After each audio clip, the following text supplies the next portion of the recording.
نگاہوں میں رہتی ہے تو پیار کی تجدید سی ہو جاتی ہے، اور ہم نے مانا کہ نہ بدلے ہو نہ بدلو گے تم،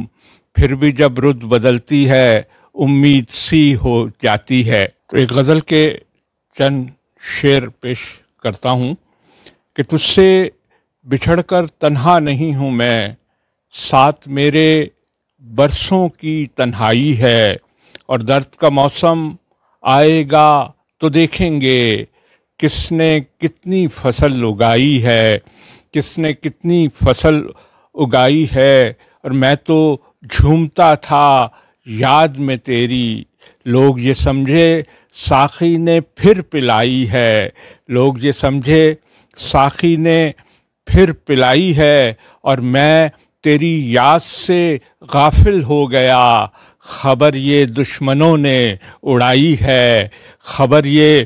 دشمنوں نے اڑائی ہے، اور تم نے وعدہ کیا تھا خوابوں میں آنے کا، اور تجھ سے بچھڑ کے بھلا نیند کب آئی ہے، تجھ سے بچھڑ کے بھلا نیند کب آئی ہے۔ اور غزل کا مقطع ہے کہ تجھ سے ملنا نہیں اور زندہ بھی رہنا ہے، تجھ سے ملنا نہیں اور زندہ بھی رہنا ہے، ہم نے خود کو یہ سزا سنائی ہے۔ ملک اسلم صاحب، آپ کا تعلق ایک سیاسی جماعت سے بھی ہے، Pakistan Peoples Party, Gulf Middle East کے ایک اہم عہدے پر آپ فائز بھی ہیں۔ موجودہ حکومت کی کارکردگی کے حوالے سے آپ کیا فرمائیں گے؟ نیز ہمیں یہ بھی بتائیے گا کہ آنے والے وقت میں پاکستان پیپلز پارٹی پاکستان کی سیاست میں کیا کردار ادا کرے گی؟ میرے خیال میں موجودہ حکومت پی ٹی آئی کی اگر تو آپ تجزیے کی بنیاد پہ اور کارکردگی کی بنیاد پر دیکھیں تو اس ملک کی تاریخ کی ناکام ترین حکومت ہے۔ یعنی اس ملک میں جو بھی حکومتیں آج تک آئی ہیں، چاہے وہ سویلین تھیں یا وہ ملٹری گورنمنٹ تھی، اس میں میرا خیال ہے کہ ناکام ترین حکومت کا لقب جو ہے وہ یحییٰ خان صاحب کی حکومت کو دیا جاتا ہے، اور اس حکومت کی کارکردگی تو اس سے بھی زیادہ بری ہے۔ آپ زندگی کے کسی شعبے کو اٹھا کے دیکھیے، ہر طرف تنزلی ہے، ہر طرف گراف جو ہے وہ نیگیٹو ہے۔ چاہے آپ گروتھ ریٹ دیکھ لیجئے جو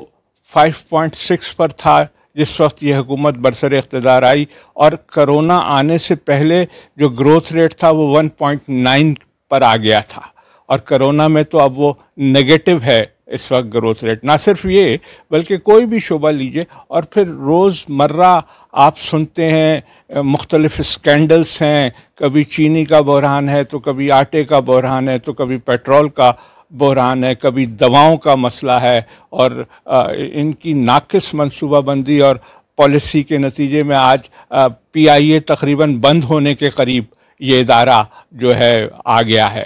تو میں تو سمجھتا ہوں کہ کارکردگی کے حوالے سے انتہائی مایوس کن ان کا جو ہے وہ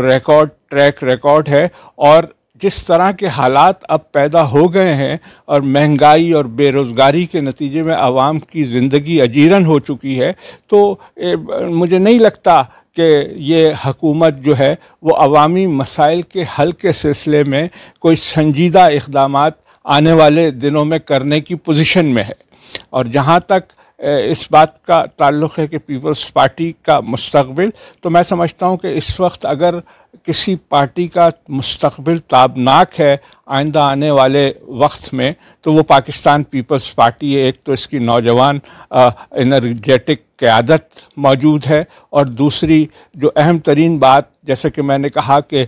پی ٹی آئی کی گورنمنٹ کی انتہائی ناقص کارکردگی نے عوام کو شدید مایوسی میں مبتلا کر دیا ہے، اور وہ اب ایک آلٹرنیٹو دیکھ رہے ہیں، وہ اب ایک متبادل کی تلاش میں ہے، اور میں سمجھتا ہوں کہ بہترین متبادل کے طور پر اس وقت پاکستان پیپلز پارٹی اور بلاول بھٹو زرداری ان کے سامنے موجود ہے۔ انشاءاللہ آپ دیکھیں گے کہ پیپلز پارٹی اس ساری صورتحال میں بڑی ایگریسو اور جارحانہ سیاست کے ذریعے سے اپنا کھویا ہوا مقام مستقبل قریب میں حاصل کرنے میں کامیاب ہو جائے گی۔ ہمارے آج کے پروگرام کا وقت ختم ہوا۔ ارشد محمود رانا کو اجازت دیجیے، انشاءاللہ تعالی اگلے ہفتے